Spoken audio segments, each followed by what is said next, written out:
Qabaadheef miti humna cimaa jireenyi kan koo sitti waamama.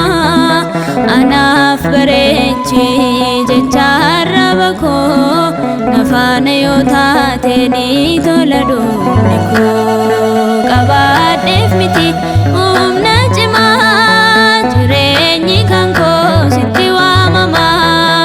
Anaaf bareechi jecha arraba koo na faana yoo taate ni tola dhumni koo.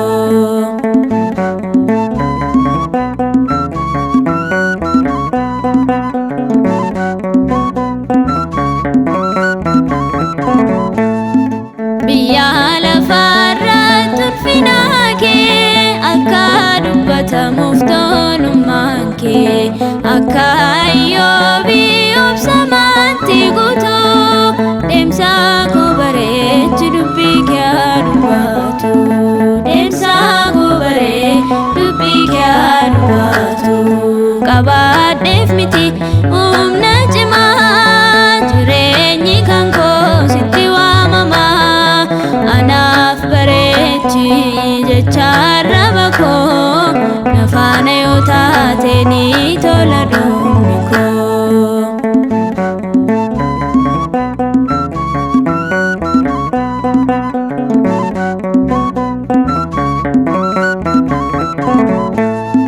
Silaa yoonaan akka amantaa tunsiin qabaanne amma lantaa.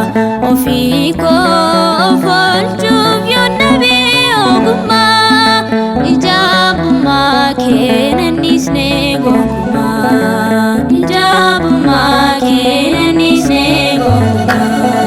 Qabaadheef miti humna cimaa jireenyi kan koo sitti waamama. Anaaf bareechi jecha arraba koo na faana yoo taate ni tola dhumni koo.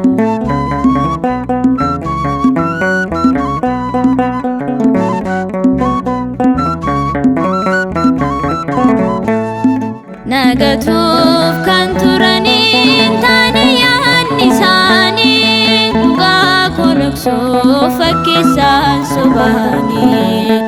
Somni mootii taate yoo awwaalte dhugaa oolmaa waaqa koo tasan qabu dangaa. Oolmaa waaqa koo tasan qabu dangaa.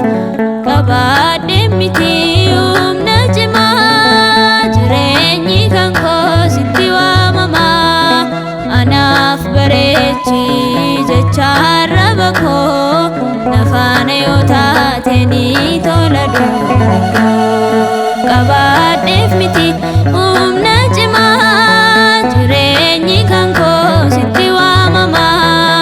Anaaf bareechi jecha arraba koo na faana yoo taate ni tola dhumni koo.